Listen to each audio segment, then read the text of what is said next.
What I liked about stop motion was that it can be like in any medium or any material, or like you can build things in ways that you feel comfortable with that design. And so like the things that were kind of holding me back from expressing through stop motion, I felt like I could break those like boundaries and barriers a bit.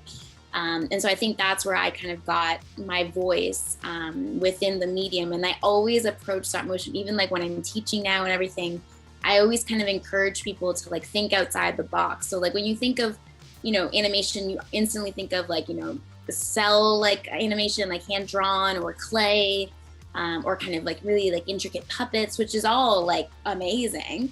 But there's also like if you think beyond that and you think like, well, no, I'm just moving an object one photo at a time. So like that can be anything. Today on the show, we are joined with the ever so talented visual artist, stop motion animator, and lovely person, Cristal Buemi. You can see Cristal's work in an awesome new show on AMC and AMC Plus titled Ultra City SMITHS.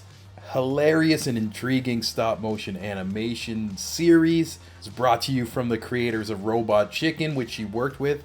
And it's cool to hear Cristal's story around making this.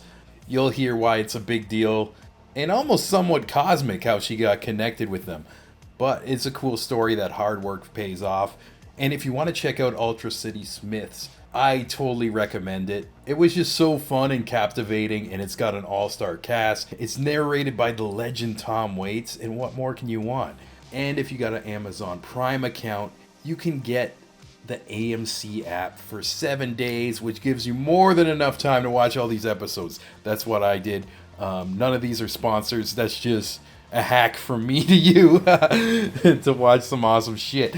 But I'm so excited to share this awesome conversation with you today. We've interviewed so many people with different art forms, but this is a first of the in-depth look of what goes into stop motion animation. And wow, I already knew it was hard, but this is going to give you another respect. And Cristal is just a nice, awesome, and inspiring presence. I can keep talking about the episode, but why don't you listen to it right now? It's great to reconnect with you too. It's like I've known you since high school, and even like just seeing like you on social media the past like handful of years, just seeing your work and stuff. I'm a big fan of all your stop motion and visual arts, and it's even cool.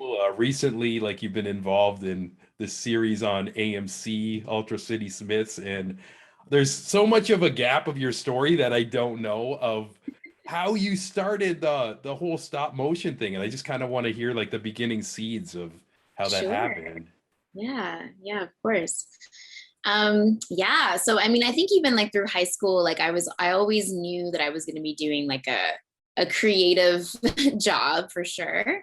But I don't know if you remember. So when I was in high school, I actually thought that I wanted to get into like TV, and I Oh, wanted to cool. be like a red carpet, like journalist. Like I wanted to go to the Grammys and like interview everyone. And so like I started doing like local TV.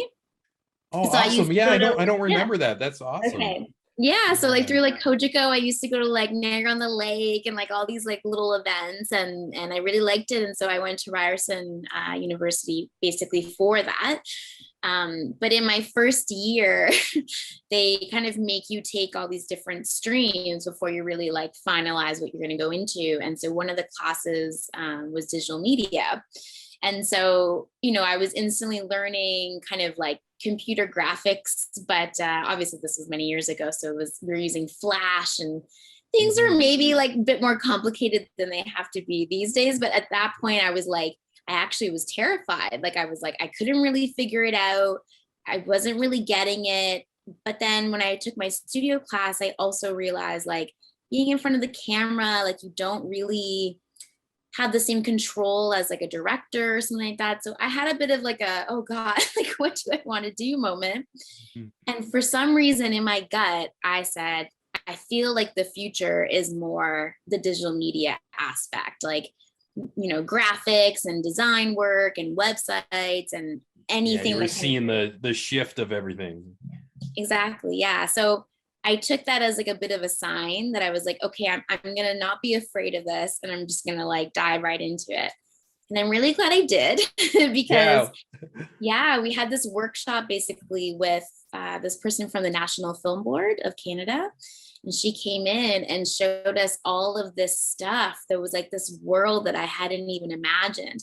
But it was, she was showing us stuff from like Norman McLaren, which is like kind of one of the grandfathers of stop motion animation here in Canada, because he came and like did all this research and kind of like really new ways of kind of creating and showing experimental work and kind of creating, footage without actually like using a camera. So using like film stock and all this stuff. And I was just hooked. Like I was just like obsessed with this idea that the idea of frame by frame animation is basically as long as you can hold an object in place while you take the photo, you can bring like anything to life.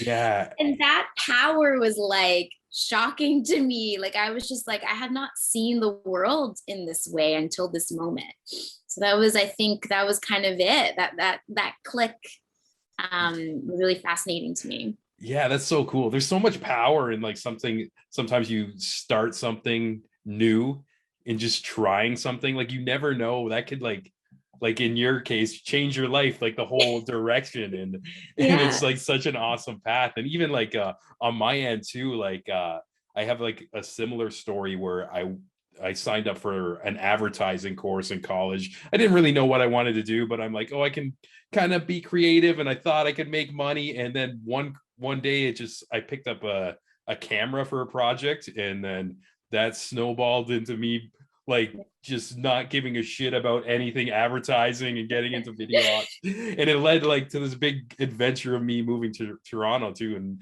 from Mhm. hearing your side of the story too, like I could see how you had like a similar shift of just learning the stop motion. And yeah, Yeah. that's like that's so beautiful. That's awesome.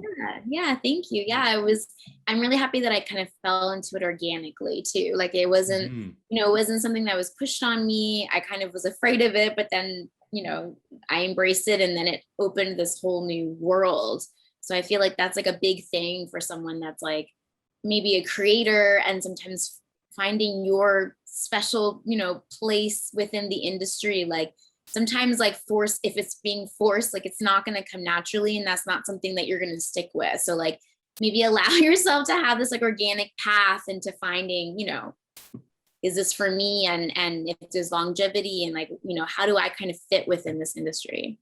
Yeah, definitely. And it's so awesome when you can find something that you genuinely like just find is fun, even though it's like work. It's like kind of like work and play and everything. Yeah, yeah. Yeah. Also, like around this too, or even prior, did you used to like draw a lot or whatever? Because you seem to have like a very good eye for things and Thank you. just pictures in general.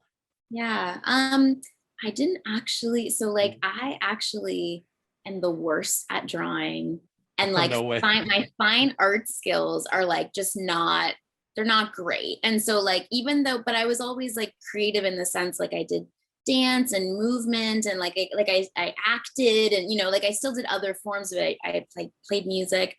So, but I always found like those were things I would do for fun, but they weren't like my thing.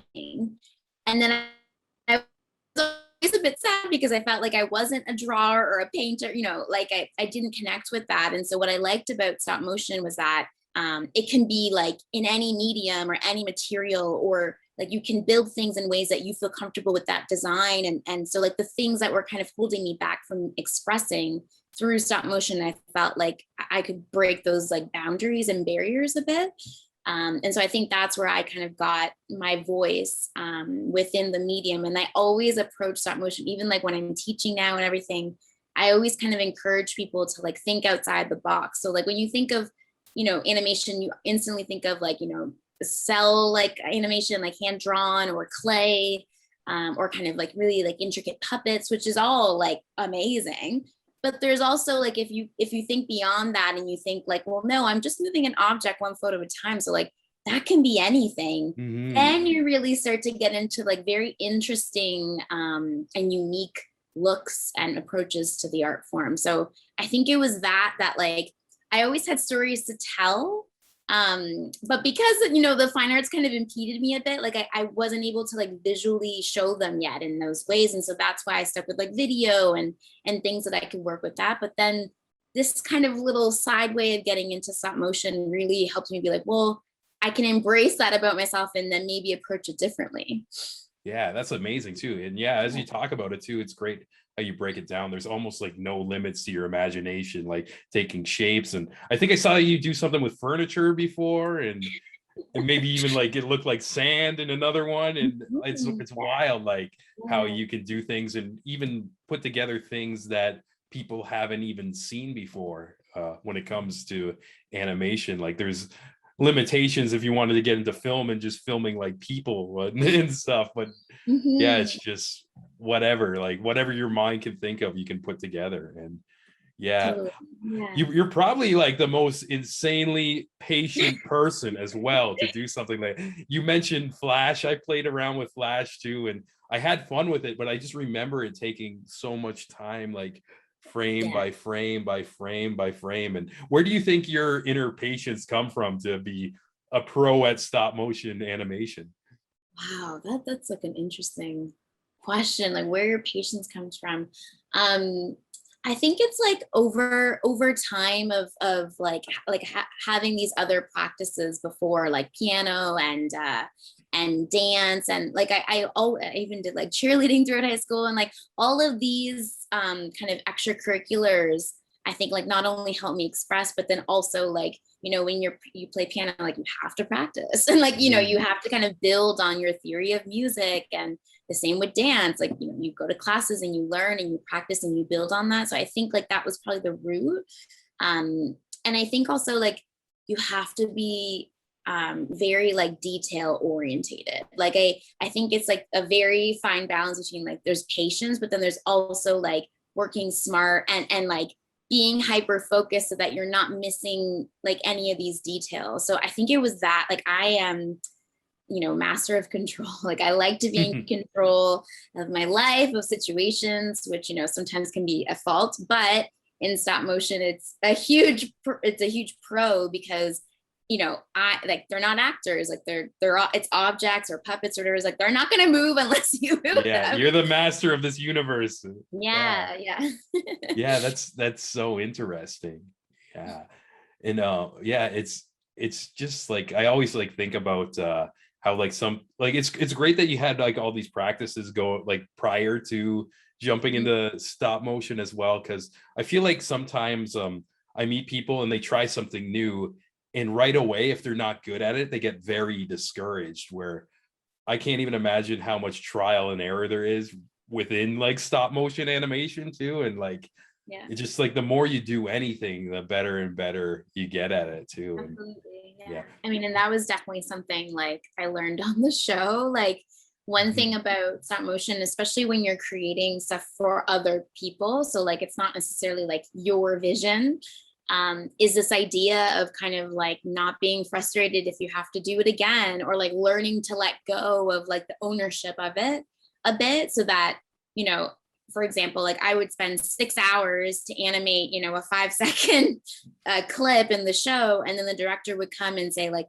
oh, like, I don't really like the ending, or this one point like isn't really selling. And so like either you'd have to do it again, or you have to delete, those like 400 frames and go back to like where you meant to be. And so at first you're like, are you serious? Like I just spent, a whole day on this.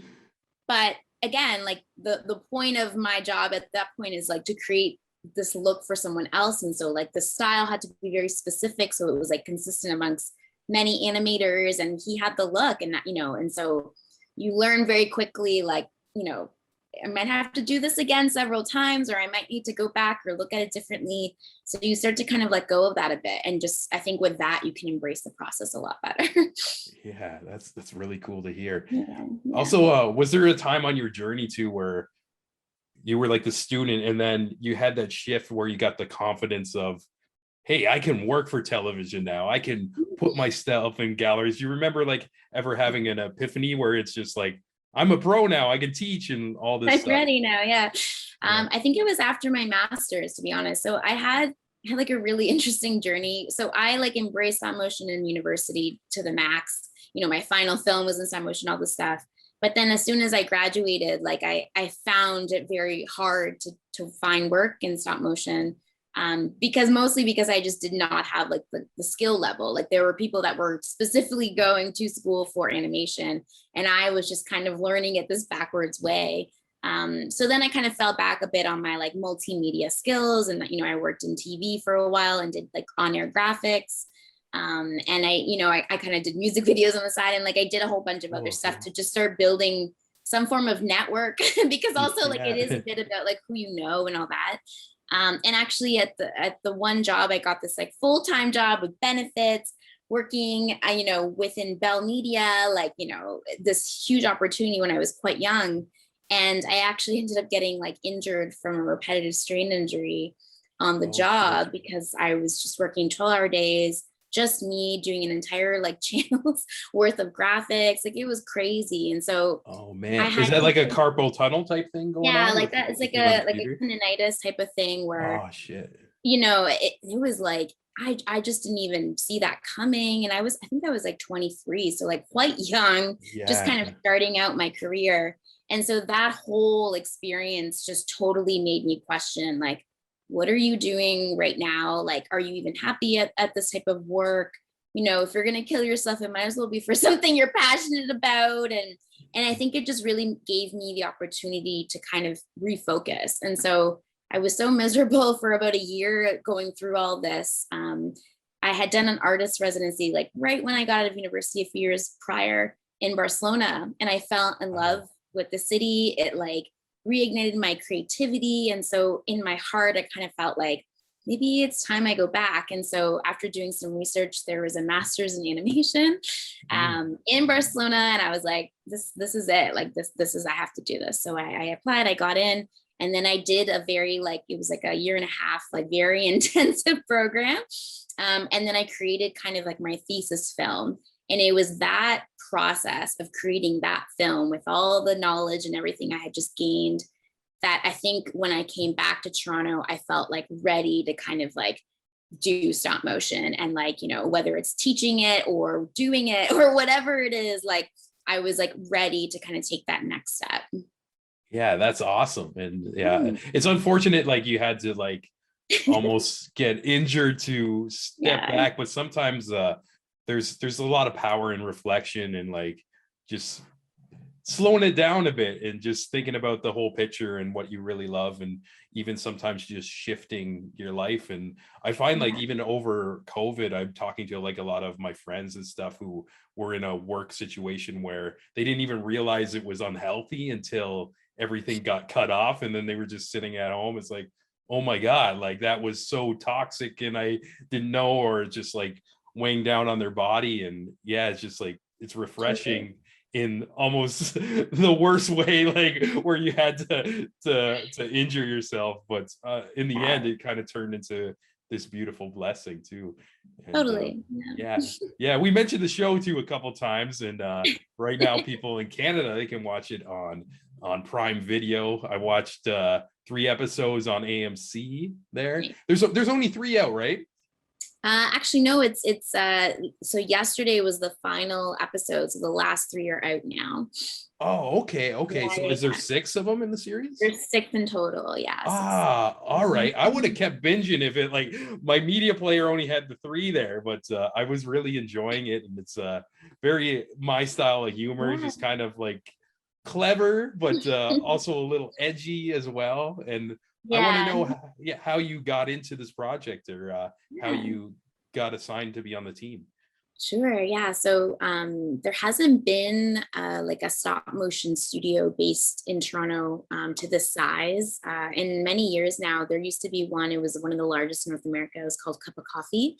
And they did some awesome, stuff. I don't know if you remember the like old Got Milk interstitials that were like 10 seconds, and they were really, really wild, and it always ended with like were they like super like psychedelic too, like super trippy. Exactly.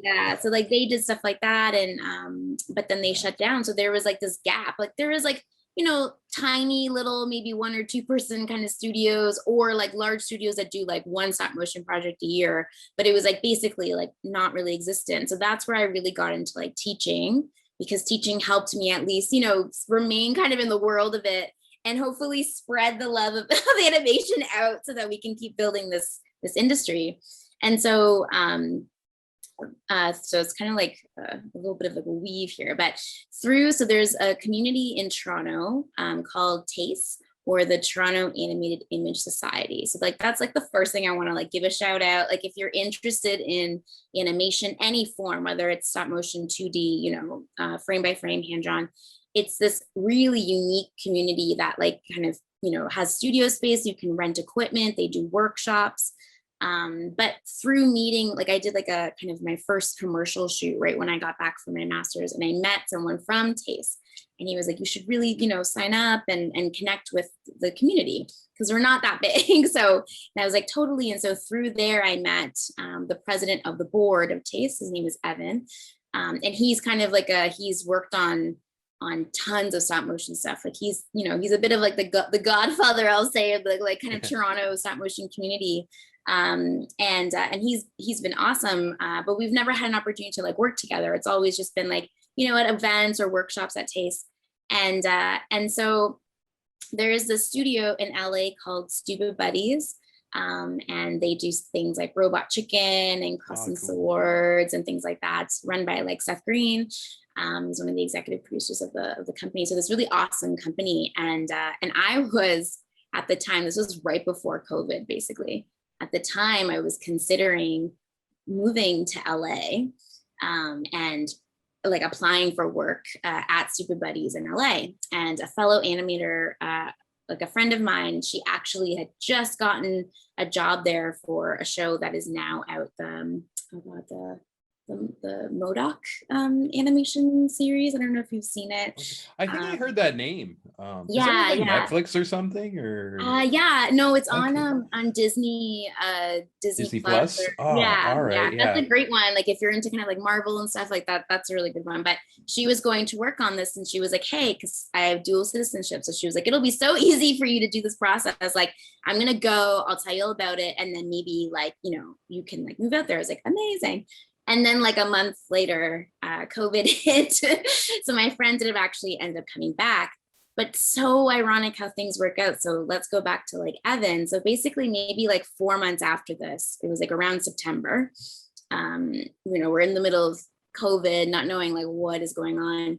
And he sends me this email being like, are you interested kind of in taking on this journey? And I was like, what is this? And he says, there is a studio opening up, like a large American-based studio opening up in Toronto. He didn't say the name yet. And we're going to be launching with like a TV series, and we're looking for animators.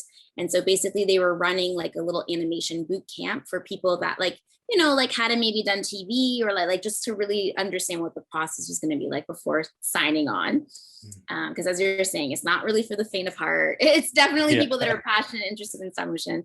And so I said, like, of course. And so I signed up, and, I learned so much about myself and about, I hadn't done animation like that since my master's. So it was like 8-hour days of just animating and getting really technical and understanding the process.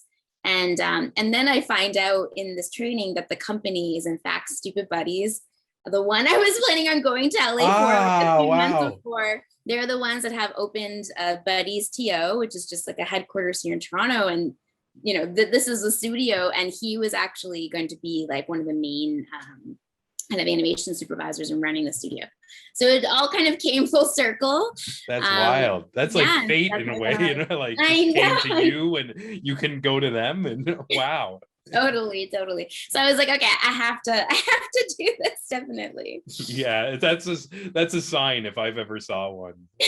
Absolutely. Yeah, and the show is like from the episodes I saw, it was just incredible, and like the cast is insane, like high profile and like very random too. Even like the narrators, like Tom Waits, who's somebody I just adore, and I'm like, oh my god, like that's like kind of out of nowhere because I'm not used to seeing him like in movies and stuff like that. It's usually just his music. And yeah. While you were working on everything, did you know who the cast was going to be, or? We had an idea of like the main kind of core voice actors, but production life is like people, there's an announcement, but you just found out like 5 hours before. Like everything is kind of very last minute at the seat of your pants and like, you know, waiting for deals to come through. So like we were also learning, you know, maybe a bit more ahead of the general public, but we were also kind of learning as you're animating. But there were some actors and actresses that like signed on like right off the gate. So when we were animating, like Kristen Bell and Dak Shepard were one of the first that started. And so when I was animating, like their voiceovers were already them. And so like, you know, that can help you kind of influence like the movement of the puppet and stuff like that. So yeah, so we had like an idea, and definitely it was like really exciting hearing like, you know, how big some of these actors that had signed on for. Yeah, that's so cool. And even like it seems like it's just like it seems like so technical in a way, like some of the shots in the show, like from the lighting to even the movements, like there's dance routines and that's so crazy. Like how long would you think, or would you estimate one of these episodes would take? Yeah. I mean, like the first episode took like, I think like from start to like finish, these are like 22-minute kind of roughly episodes, maybe 3 months. But that was only because, and then like in stop motion, especially because, I mean, this company was just kind of like setting roots here. The crew was kind of new to working on stop motion, everyone together. So there was like a lot of things being ironed out. Like it wasn't like an established studio, you know, like pumping out these shows. So it was like that we had to deal with like COVID and all of those protocols and things like that. You know, like we had to wear like only the animators could touch the puppets without gloves, for example. So like just all of these things definitely like add to production time. But it was also just like learning how the puppets work. And so they had like a few kind of senior animators start in like January or something like that, just playing around with them, like seeing like what the capacity of the puppets could be, because the LA studio sent like blueprints, but this director and this writer, like Steve Conrad, had like, they have very specific visions. And I think what makes Ultra Seismic so special is that it's very cinematic. Like it looks like it's a film. And actually I was talking to some of the animators a few days ago, we were saying like, I actually recommend, if you have the time, like, you know, like maybe like smoke a little weed and watch all 6 episodes and like watch it more like a movie, because I feel like it plays like that. Like the look of it, the amount of work that went into like the kind of quality and the bar that we set for just the look and feel of it, I think is like surpasses a lot of like other TV shows. And so I think that is also what makes it like so special and unique. But then obviously it took a lot of time to work through. So maybe the first episode took like 3 months in total, but then you start to kind of like get more animators on crew. So they started with like 4 or 5, and we finished with like 22 animators. So you start to kind of, you know, like get more animators in, you have a bit of like a style in your mind of how to follow it. And everybody kind of gets in their groove of how to work with each other as well too. And totally. Yeah. That's cool to hear. Like I'm over 100 episodes or 150 episodes in with this podcast, and we talk about like different art forms and stuff, but I've never like, I think this is a first of hearing all the behind the scenes layers of high budget stop motion animation production. So yeah, this is really cool to hear you break it down. And even a long time ago, I heard an interview with Trey Parker and Matt Stone, who did Team America, World Police, and that was a theater blockbuster. And people kept asking him, "Oh, are you going to make a sequel ever?" And they're just like, "Fuck no! It's way too much work going into that and everything. Just like never again. Just working with puppets and stuff." So yeah, it takes like a certain again. They're like patience. scarred. They're like, no. Yeah, it's just like PTSD from that. Yeah. Totally. I think that's why also it's so unique though, because like very few companies end up taking a project on like this because of all that. It's super time consuming. It's its own kind of niche. And so like, even just like the production flow is different. So it's, you know, it's not, again, for the faint of heart, even on the level of production side. Yeah.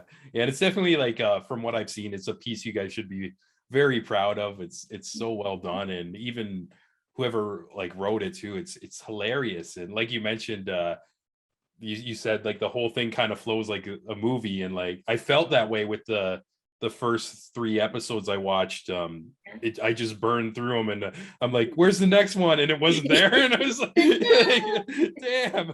But I think I'm gonna do what you said, go back from the beginning and just let it rock and everything. Totally, yeah. So the writer is actually, his name is Steve Conrad. He wrote, I don't know if you know The Patriot. Oh yeah, no way. Yeah. So, and he's done a bunch of other stuff. If you look him up, it's pretty established. So definitely, like, yeah, like the writing is awesome. It reminds me of when we were first talking about the style of the show. Do you know remember the Blues Brothers? Oh yeah. It's like that, where it's kind of like a bit dark and like detective and grimy, but there's like these random musical numbers, and like it has this like light that is, and yeah. So I feel like that. So true. Yeah, it's almost like you get like caught in like the story of the murder mystery as well. Like there's like one part of my brain's like taking it like all serious, like, oh, who did it, and then there's just like wild jokes all around it, and so many like very interesting characters. And I want to ask you, do you have a favorite character on the show? Yeah. So I'll answer that in 2 ways. So the first is, I have a favorite character that I liked animating. Oh, okay, cool. It's like, it was like one of my favorite characters. So actually it was a couple. It was Rodrigo and Cristina. Rodrigo is Luis Guzman, and he's like this like gangster character, and his like pregnant kind of mafioso type of like partner. And I animated them together on the subway in this like kind of longer scene. And so their dynamic together was like really fun to kind of add these like, they're like hard characters, but to add these like moments of softness and human, to them was really fun. But I think the best character of the show is definitely the street hustler boy. He's my favorite. Yeah, he's funny. Just so pathetic and sad, and you connect with him on this human level, but he's so funny and ridiculous. And just his antics throughout the show, I think, are really, really great. Yeah, and he's like renting pants for an hour. The pants. Yeah, no, it's really good. Yeah.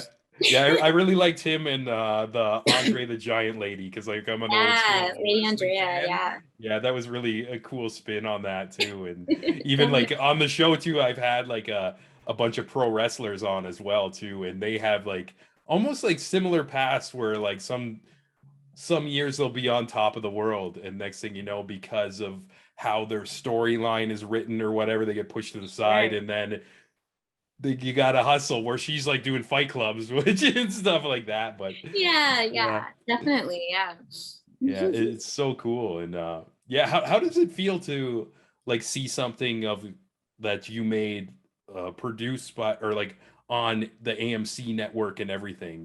Do you ever step back and like think of the whole picture, like this is fucking awesome? Like, totally. Yeah. I mean, I have to be like transparent. Like the actual experience was definitely a roller coaster ride, because it was actually my first stop motion puppet TV series. Like I had done a lot of commercial work and stuff like that before, and like personal projects, but it was all this kind of like object based or experimental based or rotoscoping or all these other techniques. And so like to work with a puppet, I would say, is probably the most challenging kind of caliber of stop motion animation, because you're trying to, I mean, in all intents and purposes, it's still a puppet, it's still not real, but you are trying to kind of breathe this like realistic life into it. Like if you're doing a walk cycle, it kind of has to look like a walk. And if they're shrugging their shoulder, like, even though it's like there's characters and they can have quirks, like it's still based off of like human movements. And so doing that, I think, is like the hardest. I mean, I think any form of art, when you're recreating something from real life, I find to be the hardest, because people know what it's supposed to be, and so if it doesn't sell, then it's not going to work. So I really had to kind of like, it was I had the boot camp, which I learned a lot, but it was like not until like I got to set and was working these kind of 10-hour days for many months in this grind of understanding, like, it's intimidating, because it's basically this room, this large, huge room, and there's a bunch of curtains, and the curtains are all like kind of creating mini stages. And so it goes from like, the art department and the puppet builders and like this huge team, then they kind of bring it downstairs, they set it all up, then it goes to lighting and camera, and the DOP and the director looks at it, and then it goes to you. And it's just like one animator you know, it's like all these teams and everything. And then you're just like, they close the curtain behind you. And It's you're like, like, okay, Crystal, here you go. No you're like, oh pressure at God. all. Totally, totally. So it definitely was very intimidating at first. And you know, you can have so much self-doubt because like I said, like it's just you. And so like you have to make decisions like, you know, the director gives you like, okay, in this scene, this character is doing this, and they have to kind of go from left to right. And you have like an idea of what's supposed to happen, but like the approach and the timing and all that like is up to you. And so you have to make these decisions like, you know, sometimes I would start a sequence and there was a few frames I was like, oh, like I don't like those. And you have to look at the time and you're like, okay, do I go back and start right now? Do I kind of go for it? And you have to kind of learn this process of like self-editing and trusting your gut and all of that so that you can like get through the scene. So learned a lot. The style of the show is very like subtle movement and very clean. And so like even that, just like, you know, as animators, you're actually taught to like exaggerate and make like kind of quirkier, bigger kind of action. So I had to like learn to like bring that down. And so it was this for sure. Like there were moments where I felt I nailed it. And then there are moments where I had to repeat a scene like 3 times. So, so it was complicated. But then we actually watched the first 2 episodes because we were still animating the last ones, but we were watching the first 2 episodes as a crew outside. We had this like huge screen because it was COVID, so we couldn't be inside doing it. But we watched them all together, and it was this incredible moment of like appreciating each other, appreciating all the ups and downs, feeling so proud of what we have done, you know, and that was definitely my moment of like, wow, like I'm part of something pretty big here. And it felt really good. Yeah, I can see like how much time that goes into that, and you're with the same people every day. Like that bond turns into almost like a second family, and you guys at the end of that tunnel, it's like we made this piece, and that's something amazing, and almost like an experience very few people have on like a production. Like I see like a lot of people do productions and maybe it's a week or 2 or whatever, but with how intricate like your project is, it's like you're almost like just living together all day. And I mean, basically, I mean, and you know, there's good things and bad things about that because you're seeing each other every day. Totally, absolutely. But I think it makes you appreciate it even that much more. Absolutely. And like all the things you overcame to make the show. So I think that was definitely made it worth it in the end, for sure. Yeah, definitely. And I can see like maybe say you met a couple people there and you don't work with them again, but you see them later on down the street or whatever, you're always going to have that bond. It's like, yo, we made this thing. And you guys did like such a great job with it too. And I find with like really good like stop motion or just animation in general, I'll watch like the first episode and I'd be like, oh, these puppets are really cool. And then as you're watching, your brain almost tricks you and like you forget they're even like animations. And I got that with Ultra City, and even the other year when I watched The Dark Crystal on Netflix with again, and then I had to almost like remind myself, I was like, oh yeah, these things aren't real. Like you just like lose your whatever. It's like you get so caught into the show itself. And I found that with Ultra City. That's awesome. I mean, definitely, hopefully the director can hear that. I'll pass that along because I mean, you nailed it. Like, I think that's when you know it's a successful show or movie, like when you kind of forget, you know, that these are puppets because they're moving so realistically that there's this one animator, Hazel Tarini, and she's the one that I was saying that went to LA. She's so talented. Like, I mean, everyone was one of the most talented animators. And there's a scene that she did. Oh, I forget which I think it's in the 3rd episode. It's when Chris Pecker is saying that, you know, he's talking about his artistic nudes, and he goes into this dance sequence, and it's like him with the podium, and there's backup dancers with cameras and stuff. I don't know. I think that's in the 3rd. I don't know if you've seen that one. Yeah. There was that part. But yeah, so for me, that when I saw, because she played it back for me, like when she finished animating, it took her 6 weeks to do that. It's like I think it's like a 50-second or 1 minute roughly like song. But there was like 7 like it was very intricate, but she just nailed that. And like, I remember looking at it with that, there were still rigs in it and everything, but just looking at the movement and I'm like, oh my God, like I forgot. And the same thing happens. Like you still like kind of, I, even as an animator, lose that. You forget that they're animators and you're like, fuck, like it's so good. And so I feel like that show like nailed that because of the dancing. Like it was tough animation. But I think that, we pulled it off. So. Oh, definitely. And then some, and then some. So good. And even so, after this experience, like you just seem like you've probably grown a lot in that industry as well. Do you ever imagine yourself directing a series or a movie or something like this? Yeah, I mean, I have a few kind of short animated films that I've created and that I directed. I definitely think direction, I kind of had that way back when I was thinking in studio, like I think directing is kind of the way to go. I definitely still feel that way within animation. Absolutely. But I think after the show, I know like I have a kind of a while to go in terms of my animation skills, like the actual technical skills that as an animation director, like you kind of need to have or possess or, because the thing is like, your animator will finish a scene and there's a director of the show and then there's a animation director, and the animation director is basically he comes in or she comes in, they come in, and they did that sell, like what was the direction, they're supposed to kind of flip a cane up in the air and then catch it, like does it look like that? They kind of help you like walk through any like technical issues or approaches and things like that. And so like I feel that I would need to have more experience like in that aspect before I felt like I could like lead a bunch of animators. But totally I feel like that's like the right path for sure. Yeah. And is there anything that's like inspired you? And it doesn't even have to be like animation, but something that you're a fan of that you'd love to work on and maybe turn it into an animation or anything like off on the mind or anything? Let's see.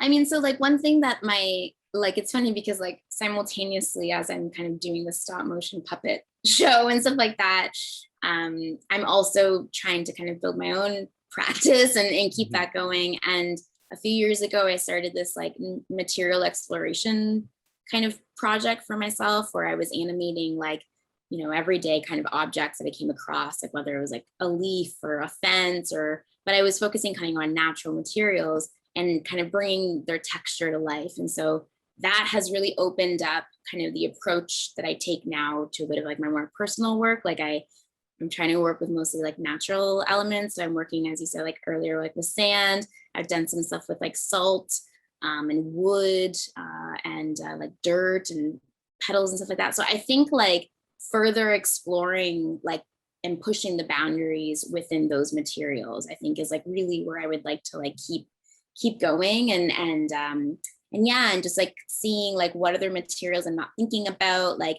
getting maybe more intense like lenses and really working with like macro and and just keep further developing that, I think would be really cool. I'm in the preliminary stages of working on a documentary about the Bikini Atolls like islands and the Marshall Islands, and it's like this historical doc about how this indigenous community was basically like kicked out and the states kind of came in and did a bunch of like nuclear like testing, and so they want to use kind of a natural material to tell the history of the indigenous peoples. Cool. And so they thought about sand and they saw some of my like other materials, and so we're working to see like what we can do with that. So I think like at the beginning, I was kind of talking about like finding your voice and your niche and like your approach to art, because even though there's not that many stop motion animators, like, it's quite a small industry. Like there are still a lot. And so within that, now I'm trying to find more like what my voice is, or like what sets me apart from everyone else. And I think it's this approach and kind of through this documentary, I'm seeing like this whole world of possibilities with like geographical, scientific approaches or biology. And like there's so much that could be very interesting with that. So, yeah, that's awesome. And you're right about like kind of like finding your thing. And even I saw you post a bunch of what you were talking about like on your Instagram feed too. And again, that really caught my eye. And I was like, holy shit, like Crystal's like killing these animations. And I actually like where can people follow you on your Instagram? Yeah. So you can either go to my website, which is just cristalbuemi.com, or my Instagram is crystalclear_. Yeah. And that's where you could find my stuff. Yeah, definitely recommend that. It's beautiful work and everything. And it's also interesting, like you mentioned, of like just finding yourself in that path, because I find it's not even just in animation and film. Like I talk to like different people, like for example, I have had a lot of hip hop artists and rappers on the show, and somebody said, like, when you start out, you're always just emulating somebody else, even if you don't know it. It's like, because that's your only reference. And it's like and your influence. Yeah, and you're like, okay, this is rap, this is how I sound, but really you're just like kind of mirroring somebody else. But then it even like takes years, and I've talked to comedians the same thing, where it's just takes a while to find that. And sometimes it's just one day you just wake up and it's like a switch goes off in a way. Do you feel like that's happened to you with all like the natural stuff? And totally. Yeah. It actually is first started in my master's program when I did chair, which is kind of, I think, my first like more like professional kind of caliber film. But we were just working with wood, which is balsa wood. And one day, so every like Thursday or something, they like would have like garbage day. And so like on my walk to school every Thursday, I would notice like all of these pieces of wood, just, from random construction sites or whatever. And I would like slowly bring them to my studio.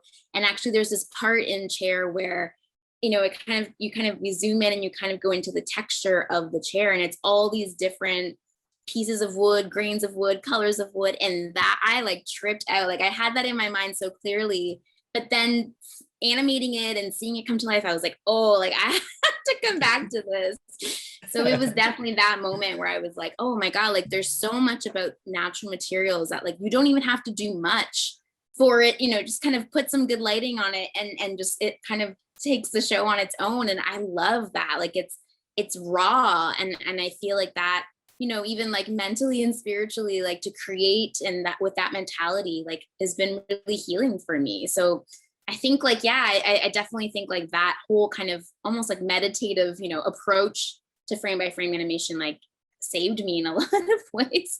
It's also so cool that when a person gets so deep into their art that it almost changes the way you look at the whole world. Like example, you're walking down the street and you see some wood and you're just, yep. And it's like where like so many other people just like walk by that. That's just garbage. Yeah. That's just street trash. It's actually one thing that's like kind of annoying is like I filmed for like this battle rap league for like 10 years. And some of the people I know through that, we just be like in conversation and somebody will say a word that's like a double entendre. Yeah. And this one reference is kind of like hacky. They're like, never use this, but like just as an example, it's defeat and your defeat, like your feet. So, so you just say some word and maybe it's like a double, and then they just like start like analyzing it, and it's like has nothing to do with like battle rap or anything, but that's just where their mind is. And totally, and it's hilarious to hear that stop motion community has that as well, as you're walking around and just finding things and everything. Oh my God, 100%. I just had a class today and there was this guest artist. It was a friend of mine who worked on the show as a set dresser. So he was like there, the animators are such a pain in the ass and we would come in and break everything and like need all this help. And so that was like a big role. And so he was showing the participants, they're creating their own films and he's showing them how to build sets and stuff like that. And we were talking about how like, you never know, like when it just has to work, like as long as it's off camera, we can't see it. Like, it doesn't matter what it is, like holding up your little puppet or, like it doesn't matter. And I was laughing because I was saying like, like the top of my chapstick, like this cap is like the perfect size to be a platform for like a small, little creature or something. And we were laughing, but I was like, but that's what stop motion like starts to make you like think about, because like you're not really working on very large scales, like some projects depending maybe, but for the most part like it's tiny little weird shapes that you like need. And so you start to you start to really look at like, all those things. And it's really fascinating how we all have this way of kind of looking at the world, for sure.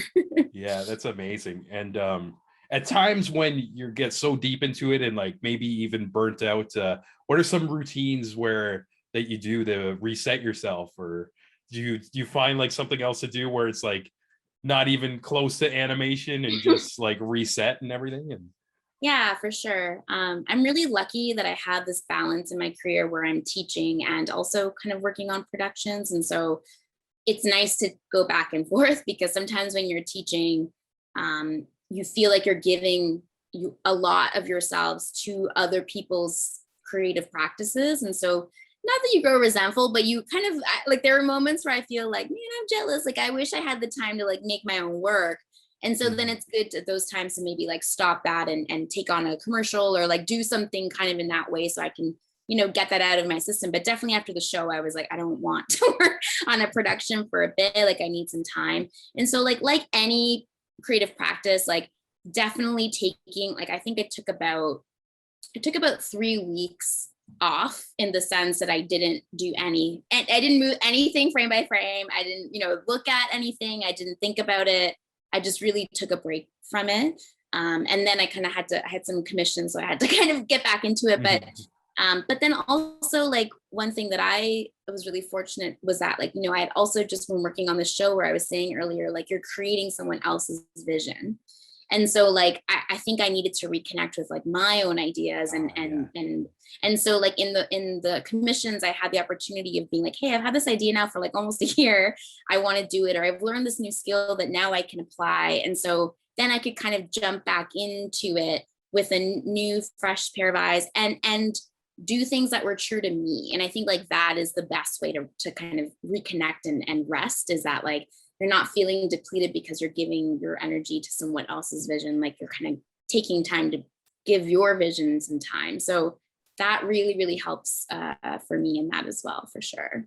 Oh yeah, 100%. And that's kind of a theme today. Actually, the episode I recorded before you came on here, it's a girl, she's launching a magazine, and her inspiration was she was always working media for other people, and it was just like, I need to do something for me too. And even like you could be working on like these higher level things, but there's something just so beautiful and freeing when it's like your own project and it's your own vision and everything's just like just you're the again master of your own universe to put it all together. And and it almost reminds you of like the reason like why you fell in love with the project in the first place, because on productions and stuff, it's like it turns into a job, and like you mentioned, there's time limits and everything, and when it's your own thing, it's like, okay, I can breathe and just do this at my own pace. Maybe I'll take a nap and come back to it. Totally. And I think also like I think it's important through like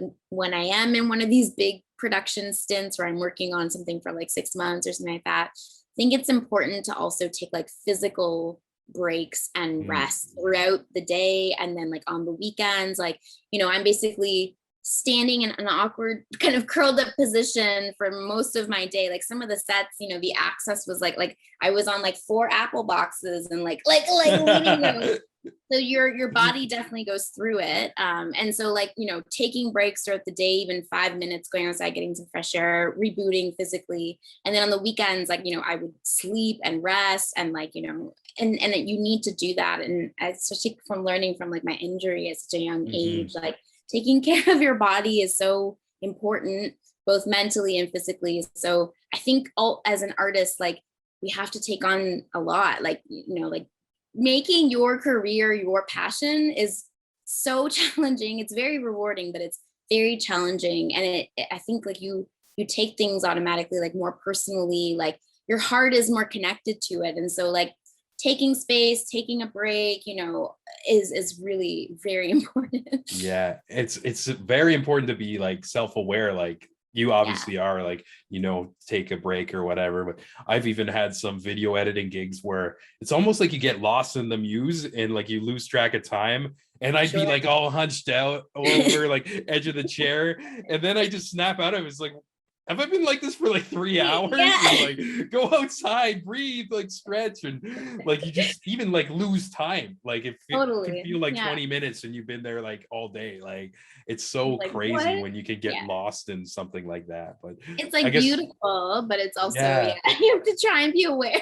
Yeah, there's pros and cons to both, and like everything in life. But Sure. Yeah. yeah. Yeah, definitely. Yeah, but yeah, anybody listening to this, go watch Ultra City and follow Crystal. Like I'm excited to see where your career goes. It seems like you got like a little bit of a fire in you to keep it going and everything. And you're very good at what you do. And Thank yeah, you. just kudos and congratulations. Thank you so much. And thank you for having me. Yeah. As we were saying at the beginning, like we haven't connected in years. So this has been really great to chat with you. Hope you guys enjoyed that episode. I did. I love talking to Crystal. Like we mentioned, we go way back. And it's so cool to hear her journey and catch up and just get some good vibes. And I hope those awesome vibes bled through the recording. And like we mentioned, you can watch Ultra City Smiths on the AMC app or AMC.com. And I mentioned in the intro, if you got a Prime account, you can get a bunch of days for free. So do it. It is worth your time, and it is such a fun little series. And we can't wait to see what's around the corner for Crystal. And before we go, I gotta give the biggest thanks to all you legends who signed up to the Patreon. First up, our co-producer, Jeremy Hopkin of Hopkin Design, Ola Mizuka of Sonic Fold, Ryan Watkins of Ryan Radio, Amanda McKnight of Top 10 Nerd, Pat Maloney, Ryan Campbell, Daniel Sun, Devin Staple, Mike Ulio, Jenny Potter, Jared Pepper Bronstein, aka Mr. Spicy, oh my god, he's so hot, and Francis Copper, aka my mom. Can't thank you guys enough. Every penny goes back into the show, and it helps even more than you can imagine. If you'd like a shout out at the end of the show, get these episodes early and support us. The smallest tier is just $3 a month, and you can help us out at patreon.com/The Creative Imbalance. Like I said, you get all these episodes way early and some bonus content on the way. You help me, and you can probably hit me up and I'll help you too. Let me know what you need. Want me to take you for a coffee? You need help moving? You want me to kill a man? I'm there if you sign up to the Patreon. But once again, thank you so much for hanging, and we'll catch you next time.